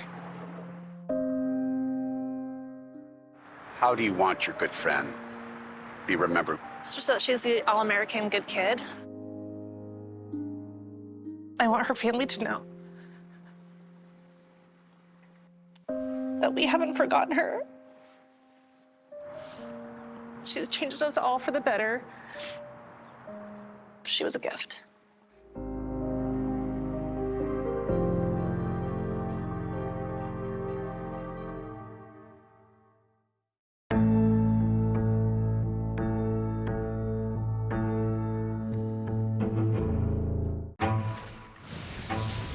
A knock at the door by a clown, an evil clown. The evil clowns you see in the movies, well, it came to life. Who comes calling with balloons, flowers, and a gun. I heard bang. I saw her fall. This was an assassination.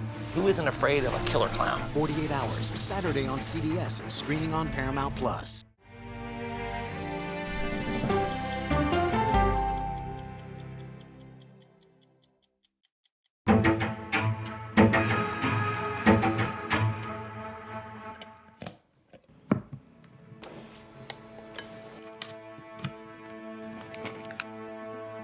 I'm Julia Cowley, retired FBI agent and profiler, and former special agent forensic scientist with the Tennessee Bureau of Investigation. This podcast is about criminal profiling. This is certainly an unusual case. I've never seen anything quite like this one.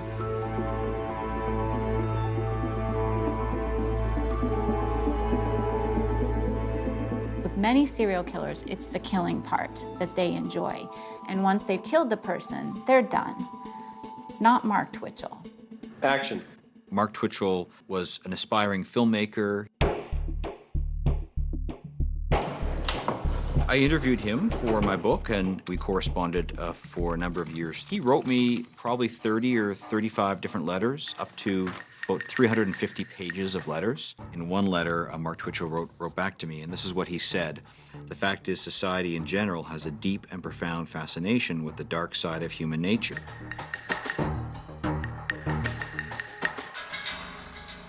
I do think Mark Twitchell was using the filmmaking as an outlet to live out his fantasies, and it ultimately wasn't enough for him. And that's why his fantasies crossed into reality.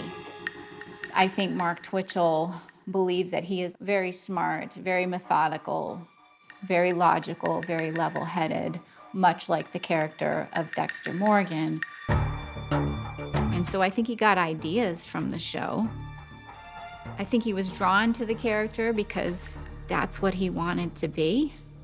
There's significant links to Dexter.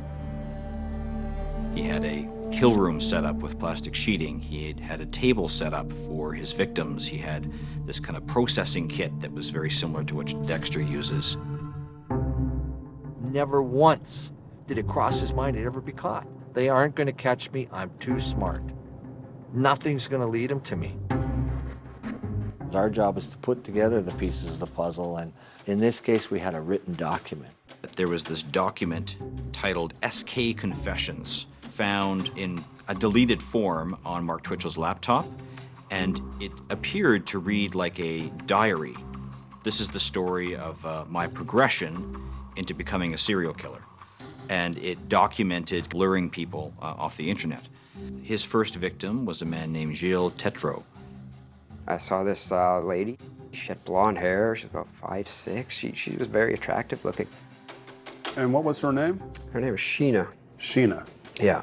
I messaged her. She messaged me back. How about we go to dinner and a movie? I thought that was a great idea.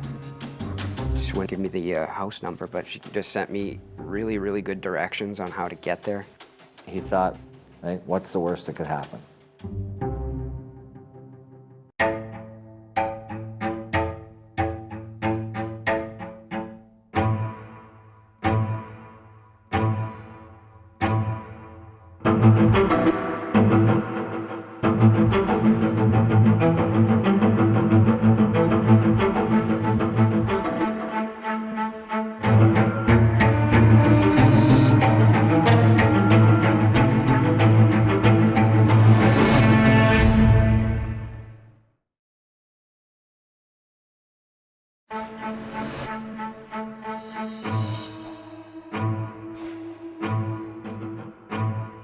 It would appear that I'm unique in the world.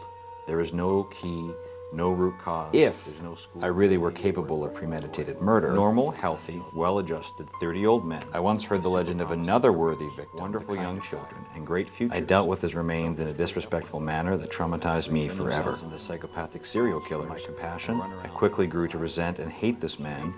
These are the words of Mark Twitchell, written to author Steve Lillabew. It is what it is, and I am what I am. For the first time on television, Lillabew is revealing the contents of Twitchell's letters. It's a rare look inside the mind of a killer. Nobody would side with Dexter Morgan if he went around slaughtering school teachers and mail carriers on a whim. Police say Twitchell was fascinated by the fictional character in the hit Showtime series, Dexter. I need to kill him. Twitchell's been dubbed the Dexter Killer because of the numerous links between the television series and the real-life crimes. So how did this young Canadian filmmaker end up accused of horrific acts? The story begins in October 2008. To hear how everything happened, it was like you watching the movie. Edmonton police detective It's hard to say. I mean, Bill Clark. But now we have it happening in real life. Gilles Tetreault was online on the plentyoffish.com website, which is a dating site. Tetreault, who was 33 at the time, was excited to meet the woman who called herself Sheena. I was actually late, so I was driving quite fast to get there. She said, I'll just leave the garage door open for you. And then you just go in, go through the garage. I don't think he ever imagined in a million years what would happen to him in that garage. It was dark. Then I kind of looked around for the door she told me to go through. And that's when somebody came out and attacked me from behind. Finally looked back, and that's when I see this man with this painted up hockey mask. I was just chill down my back. Wow, this is no date. He's about like 6 foot and has this black and gold hockey mask all painted up on his face. The hockey mask wearing man had ordered him to the ground at gunpoint. And he tore a piece of tape and he covered my eyes with it. I start hearing different things, like a jingling noise and stuff like that. In my head, it's just racing, like it's like thinking, what's going on? What's he gonna do? Is he taking another weapon out? Gilles decided he wasn't waiting to find out. I can't do this, I gotta fight back. So I got up and ripped the tape off my eyes. He was stunned that I got up and started yelling at me to get back down on the ground. Instead, he grabbed the attacker's gun. When I grabbed the gun, I felt the gun was plastic. This is the greatest feeling I ever felt in my life, because then I knew I had a fighting chance to get away. That's when I was ready to fight. I punched him and I felt really weak. I'm like, wow, why was my punch so weak? What Gilles didn't realize was that he had been weakened by the effects of the stun baton. And then he starts punching me on the side of the head. Just about then, he came up with a plan. He grabbed my jacket. I jerked forward to make sure he had a good hold on it. I thought, that's the perfect time. That was part of your plan. You're thinking, okay, he grabs my jacket, yeah, and I can get free. So that's when I slipped out of the jacket, rolled underneath the garage door, and then got up. And it worked. And I tried to run, and all of a sudden my legs wouldn't work. And I just fell, boom, right on the gravel driveway. That's when he grabbed my legs, and he started pulling me back to the garage. So I'm like, oh no, what am I gonna do now? I'm dead. Gilles was thrown back in the garage, but he surprised himself by rolling out again. This time, Gilles managed to get into his truck. I stuck the key in the ignition, and then I just sped away. When Gilles got home, he discovered the profile on the dating site had been deleted, and he did his best to erase his own memory. Why didn't you go to the police immediately? At first I was in shock. I told myself, I'll do it tomorrow. And tomorrow came, and I felt so ashamed that I got duped. Embarrassed and confused, Gilles convinced himself that perhaps it wasn't as serious as he first thought. I really thought it was a mugging at the time. But just 1 week later, another man, Johnny Altinger, would answer a similar dating ad and disappear. Where is he? What's going on? He wouldn't do this to us. Gary Altinger, Johnny's older brother, says the last time anyone heard from him was on October 10th, 2008, when the 38-year-old left for a date with a woman named Jen. Not a message, nothing. And then not showing up for work, totally out of character. John was very, very, very responsible. And when did you grow concerned? When I received that email. And this email was completely out of character. What did it say? I've met a woman named Jen, and I'm going away with her to Costa Rica, and I'll call you at Christmas time. I just thought right away, after I had read this, that's got to be the weirdest message I've ever received. That identical strange message had gone out to all of Johnny's friends as well.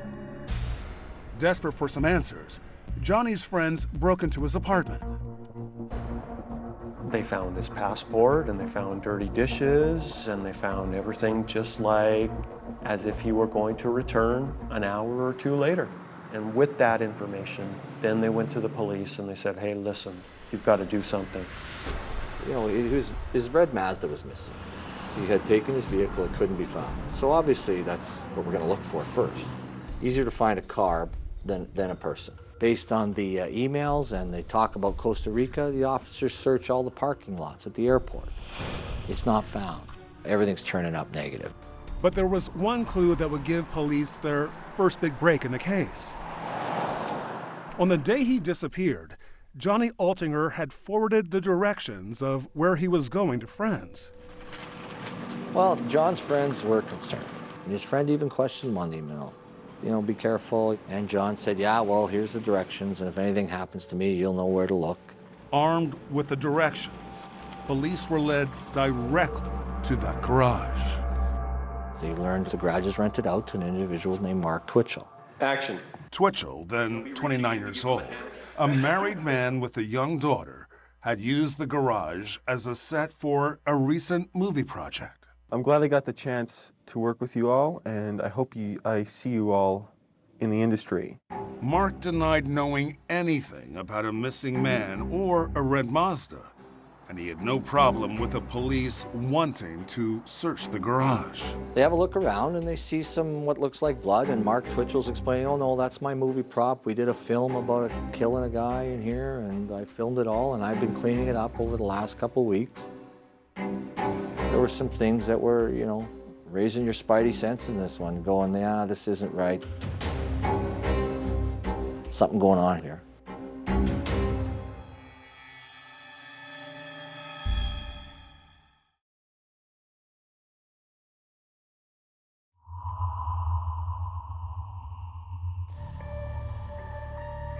For detectives in the Edmonton Police Department, the disappearance of Johnny Altinger was a mystery in more ways than one. It's a missing persons case. We don't know what foul plays happened here. We don't have a body. We don't even know if we have a crime.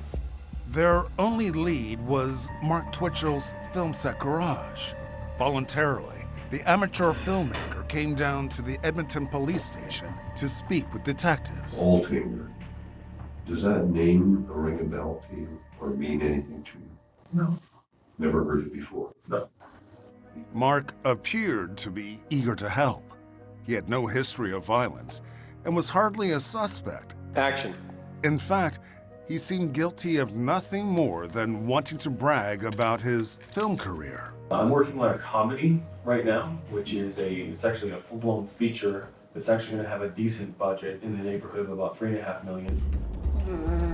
Mark Twitchell's first film project, a Star Wars fan film, had received some media buzz back in 2007. Word has gotten around that I'm making a $100 million movie for 60 grand, and some production and directing jobs have already come my way. But the police were more interested in Mark's latest production, a suspense thriller called House of Cards, where a hockey-masked serial killer lures a man to a garage via the internet and kills him. I mean, it's kind of odd that you're filming that kind of thing. Mm-hmm. And we end up going to that garage because of a missing person who supposedly went there. That's really freaky too, and as soon as they called me on the phone, I get this weird chill. He looked pretty comfortable in the interview, and when it was done and I watched it, I went, wow, that guy interviewed well. Hours later, Mark Twitchell even agreed to let officers back into the garage where he had filmed House of Cards. Little did they know the case was about to take an unusual turn.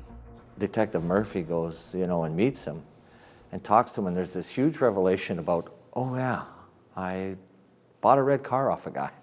It's like, I remember getting the phone call at the police station just thinking, holy crap. That's because police were still looking for Johnny Altinger's red Mazda. So investigators called Mark again, and again he voluntarily agreed to answer more questions. This time, Bill Clark conducted the interview. So as you know, Mark, we're just here trying to find this John fella, John Altinger. Mm-hmm. Clark listened while Mark told him how he came into possession of a red car, a detail he failed to mention when he spoke with police earlier. This guy taps on my window, you know, hey buddy, do you want to buy a car? I have shacked up with this really rich lady, and she's going to buy me a new car. So I'm just looking to unload mine. How much do you have on you? And Mark claimed he bought the red Mazda for just $40 and that it was parked at a friend's house. So what are you thinking when you hear that he purchased a car for $40? I just thought that's unbelievable. That's just, right away I'm thinking to myself, this is a bunch of crap. The strange story about the red car, the serial killer movie being filmed. For Clark, it could only mean one thing. There's absolutely no doubt in my mind that you're involved in the disappearance of John Altinger. No doubt in my mind at all, Mark. Why? But it was only a hunch. Clark had no hard evidence against Mark. Police began digging deeper into his background. They were interested in speaking with anyone who had worked on House of Cards, where actor Chris Hewart's character meets an untimely, bloody end in the film. My character was killed with the samurai sword.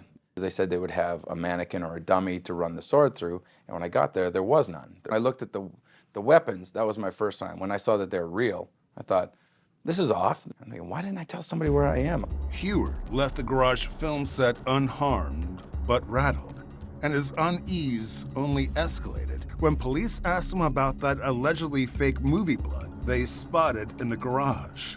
How much of the blood splatter on the wall was from your filming? And I said, none of the blood splatter was from us. And then, in a search of Twitchell's belongings, police found his laptop. They pulled off a hard drive a deleted file titled SK Confessions. SK Confessions. Police believed SK was shorthand for serial killer. One of the first lines it says, I'm not sure when I decided to become a serial killer, but it was a feeling of pure euphoria.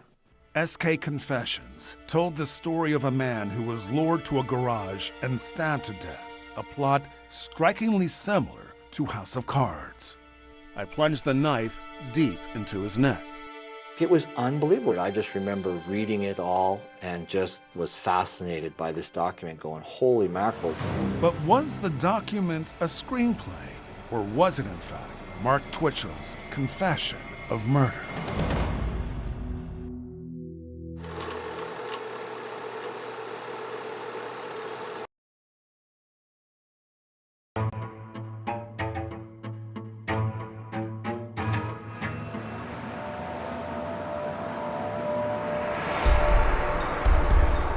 It just doesn't make sense. Where there's smoke, there's fire. 2 weeks after the disappearance of Johnny Altinger at a garage film set, police had sharpened their focus on filmmaker Mark Twitchell. Police cameras were rolling as the forensics team processed Twitchell's family car and the garage he rented. And a few miles away, detectives had been at the Twitchell home, where they found Jess Twitchell, Mark's unsuspecting wife of 2 years. What I said was, we're investigating a missing persons. I believe your husband's got something to do with it, and it's quite possibly, could be a homicide. I didn't really go into anything more, but I think that was enough. I mean, she was emotional. Police soon discovered that the Twitchell marriage was already fractured. They had been living in, basically sleeping in separate bedrooms. She was basically living on the main floor, he was living in the basement. So there was obviously troubles in paradise there, we knew that.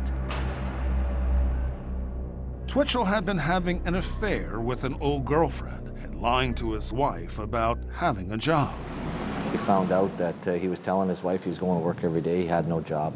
He was getting his friends to invest in his alleged movie-making business with his Hollywood connections, and basically Mark Twitchell was living off their money. Interestingly, the document police had found in Twitchell's laptop, titled SK Confessions, also referenced a crumbling marriage and secrets. It read, and went through great lengths to bring my wife over to the comfortable belief I wasn't cheating on her. It was basically almost like a movie script. But what was real and what was fiction? The closer police looked, the more the lines blurred. Police discovered Twitchell spent countless hours making elaborate Halloween costumes. It's almost like at times Mark Twitchell lives in a fantasy world. But it was Twitchell's Facebook page, comparing himself to TV's fictional serial killer Dexter Morgan, that really raised eyebrows. Mark has way too much in common with Dexter Morgan, read Twitchell's status.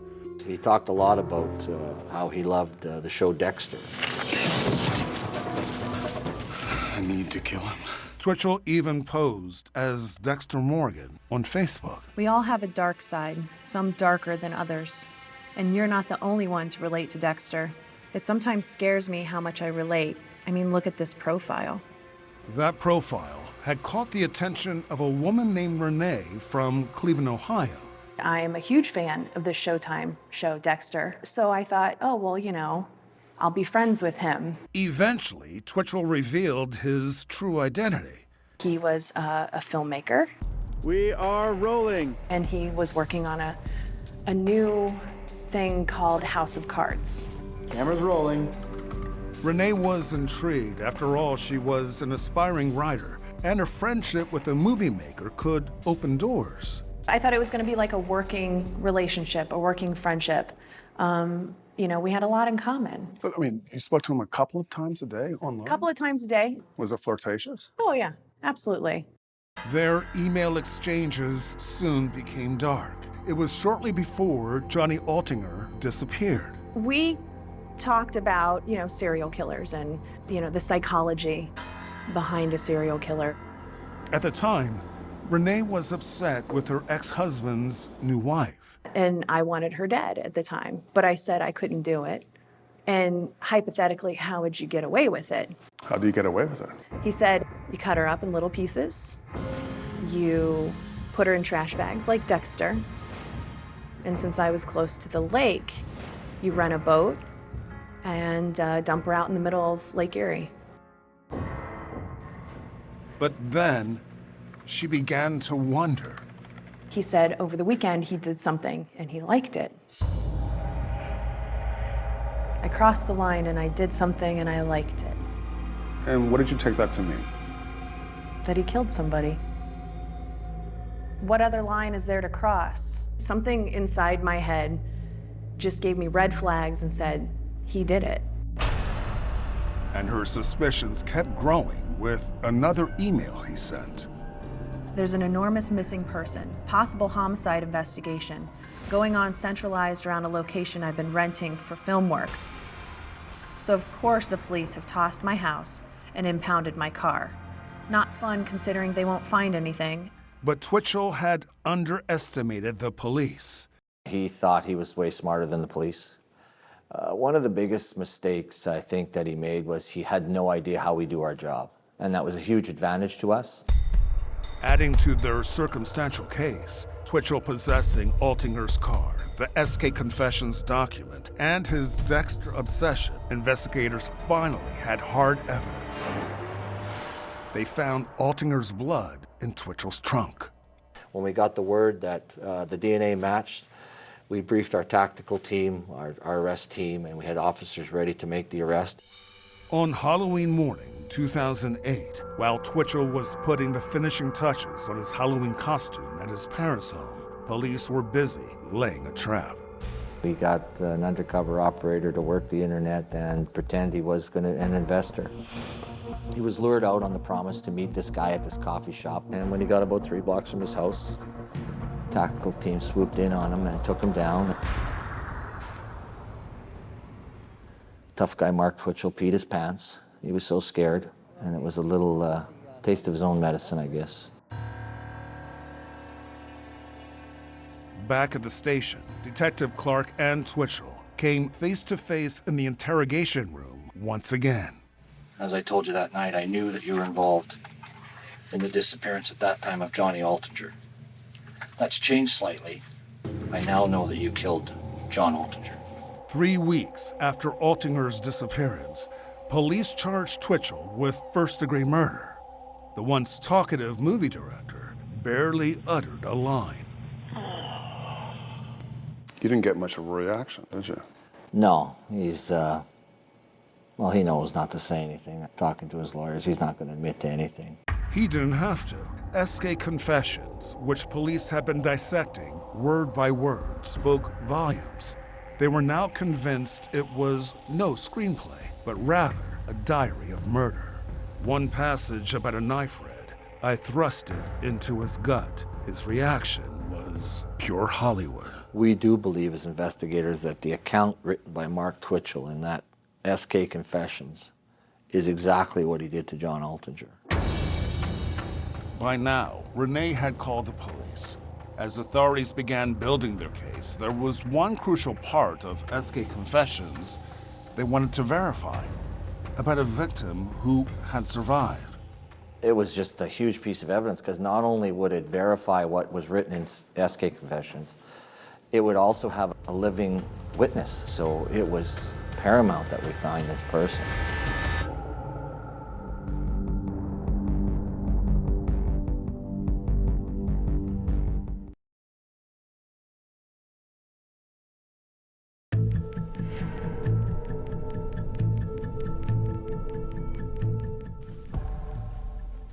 Detective Bill Clark knew his next move was finding the alleged victim who had escaped from Mark Twitchell's garage. You know, one of the first things we did was check the police records, figuring hopefully someone called the police on this, and we have nothing. But police had found a helpful clue during the search of Twitchell's home. One of the things they had found was a hockey mask. The SK Confessions talked about how Mark Twitchell had worn this mask when he attacked both victims, but we figured it was something the first victim would key on. Police soon took to the airwaves. We have some details on this male victim who was attacked, and we would like him to come forward. Gilles Tetreault was at home oblivious to the horror he had escaped when a friend told him to watch the news. To date, we do not know who this victim is. I believe the victim entered the garage and was attacked by another male who was wearing a hockey mask. And it's the same hockey mask that I saw. Wow, yeah, this is the guy. This is what happened to me. It's the same mask, everything. What Gilles heard next came as an even greater shock. Another man had been lured to the same garage and met a gruesome end. We have not found John Altinger's body. And what were you thinking when you heard this? I couldn't believe it. Once you find out the whole story, I knew at that point it was not just a mugging. It was actually, he was probably going to kill me. I'm like, wow, I have to go forward now. I have to come forward. Exactly 1 month after he was attacked, Gilles Tetreault walked into the Edmonton Police Department and told police his incredible story. I was all off balance. I couldn't run. I fell down on the gravel driveway and basically crawling. So he dragged me back to the garage. Gilles' story matched nearly word for word what was in SK Confessions. I grabbed him by the leg, as if to drag him back into the garage, caveman style. So I know that this diary we have is true. After this all happened, I realized how lucky I was. 7 days after Gilles was attacked, police say Twitchell wasn't going to make the same mistake twice. How did he kill John? We know that he lured him to the garage in the same way he lured Gilles Tetreault. And then in this case, because he learned from Gilles that the taser didn't work, he hit him over the head with a lead pipe. Following the narrative, police believe Altinger was then stabbed and dismembered on a makeshift autopsy table. What was the most damning piece of evidence that you discovered? We had, luminol tests done on the floor. Large amounts of blood had been spilled on the floor of the garage. Probably one of the biggest pieces, a piece of tooth that was found inside there. That piece of tooth matched up to our victim. According to SK Confessions, the killer then broke into Altinger's apartment and sent out those emails about taking an exotic vacation. The killer then attempted to burn the remains in a barrel, but failed. He next tried to dump them into the river, but was afraid of being seen. Ultimately, Mark Twitchell drove around with it, according to the SK Confessions document. He even talked about driving around with them and pulling up beside people at red lights and looking at them and thinking that they don't know I have a dead body in the trunk of my car. But where was Johnny Altinger's body? SK Confessions described the killer finally choosing a sewer to dump the remains. But that's where the pages stopped. It was a story without an ending.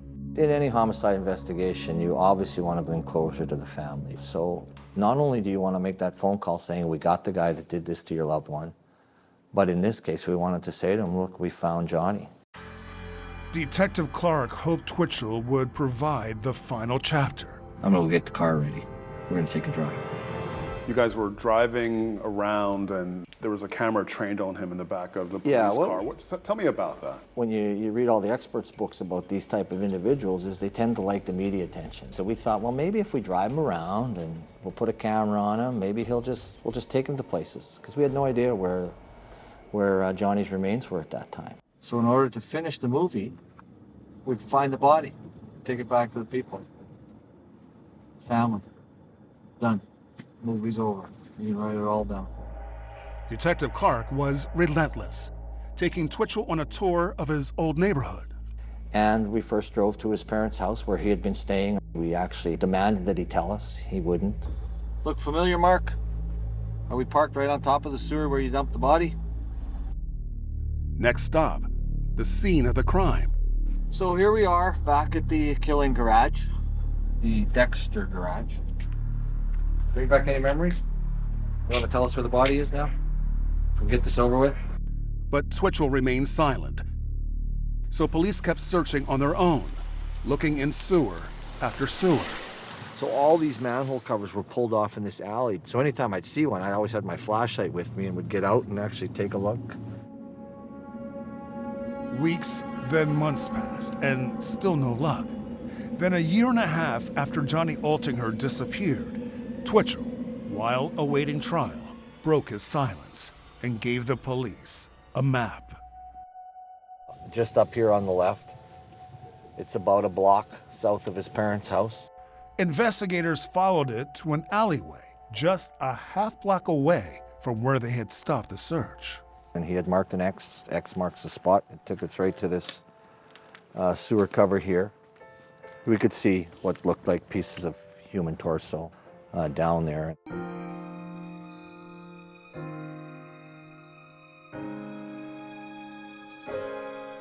In March of 2011, Mark Twitchell went on trial for the murder of Johnny Altinger.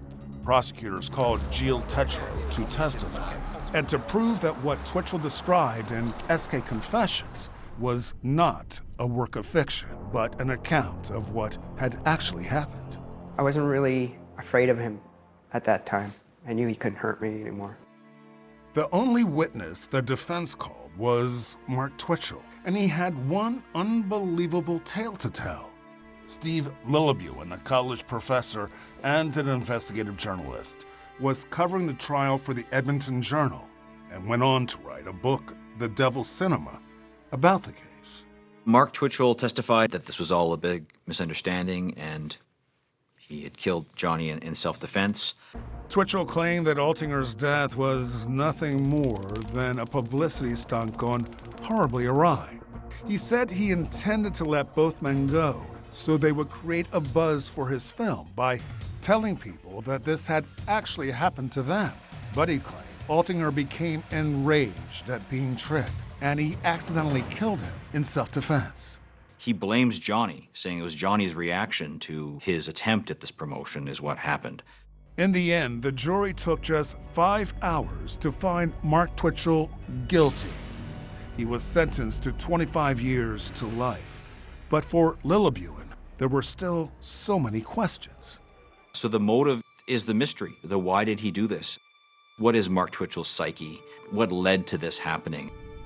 Questions Lillebuen hoped might be answered when he got a call out of the blue from Mark Twitchell himself. He just said straight out, if you're going to be writing a book about me, you might as well come straight to the source.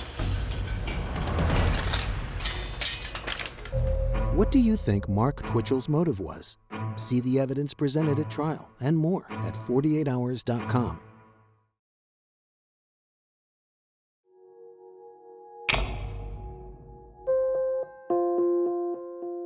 The first time I met him, he actually had me laughing.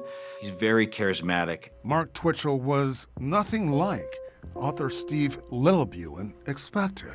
Has very much that salesman, slick behavior. He knows how to put it on to get people to like him.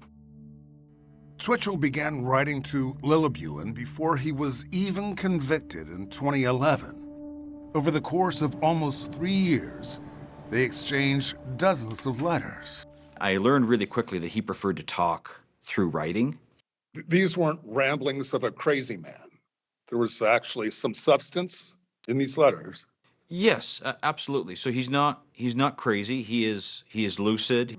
At first, Lillebuen didn't want to push Twitchell away with too many probing questions about his crimes. I asked him a lot of softball questions just about who he was, his family, his upbringing, all that kind of background detail. He was newly married and a new father, so he was just a typical local guy who had dreams of making it big in Hollywood, and really no red flags, no warning signs that something like this was on the horizon. In letters, Twitchell clung to his defense that he had no choice but to kill Johnny Altinger and then dismember him. He writes, I killed Johnny Altinger in a horrific accident of self-defense. After cursorily shoving aside my human sensibilities, I dealt with his remains in a disrespectful manner that traumatized me forever. He still is adamant that this was not a planned and deliberate murder. And to be frank, he's wrong. Lillebuen points to SK Confessions, where Twitchell describes how he turned that garage into a kill room, set up a makeshift autopsy table, had plastic sheeting, and a processing kit similar to the one Dexter Morgan used. Mark Twitchell wrote to me quite extensively about his interest in Dexter. Dexter on his mind, Twitchell drew this portrait of Michael C. Hall, the actor who plays him. And to Lil Buell's surprise, even behind bars, Twitchell was able to feed his obsessions. Previously on Dexter. Mark Twitchell had actually been granted access to finish watching the series while he was incarcerated. In 2012, Dexter star Michael C. Hall was asked about Mark Twitchell on a Canadian radio program. It's horrifying to entertain the notion that something you did inspired that. Twitchell's response to Hall's comments was to downplay his fascination with the Dexter character. So he wrote to me, "As you're aware, Dexter has almost nothing to do with my case." Throughout their correspondence, Lil Buell continued to grapple with what drove Twitchell. And then Twitchell told him, There is no key, no root cause. There's no school bully or impressionable gory movies or Showtime television series to point the finger at. It is what it is, and I am what I am. He's a depraved individual, and he knows that. Retired FBI criminal profiler Julia Calley didn't work on this case, but she spoke with Detective Clark and reviewed Mark Twitchell's writings and letters for 48 hours. She thinks she knows what made Twitchell tick. I think he identified with Dexter to some degree. I think he's different than Dexter. He's not killing bad guys. He's killing very innocent, good people living productive lives. And while he's technically not a serial killer, he was headed in that direction if they hadn't have caught him. Calley believes Twitchell took pleasure in planning and executing his crimes as if they were romantic trysts. I think the primary motivation was sexual. Sexual? Yes. And he's targeting men that perhaps he would be interested in having a date with. It's a combination of sexual motive and a thrill killing. He's pretending to be a woman. He writes extensively about what he's going to wear, the weapon that he chooses. He sort of describes it in seductive language. He said, I wanted the weapon used for the deed itself to be simple, elegant, and beautiful. And in a strange twist, Twitchell's been able to feed that obsession too. In 2017, he was allowed to join an online dating website for inmates. Which, I find quite surprising considering the way he ended up in prison. I believe it's been taken down since then. The man who was tricked into that very bad date in Twitchell's garage, Gilles Tetreault, continues to be haunted by the experience. We caught up with him recently. I still think about the painted up hockey mask. I still think about the stun gun, the fight for my life. In 2023, Twitchell will be eligible to apply for early parole. Experts say it's a long shot, but it worries Gilles. I'm scared that he might want to finish what he started and come after me. Mark Twitchell cannot be rehabilitated. This is who he is. Action. And for Mark Twitchell, the aspiring filmmaker, there may be one final plot twist. Author Steve Lillibuen sold the rights to his book, The Devil Cinema, to a film company. Twitchell's story may be coming to the big screen. An Olympic horseman. He was a legend. A falling out with a student. She attacked him on social media. 911 operator has been shot in the home. He says she drove him to do it. The verdict. 48 hours, next on CBS.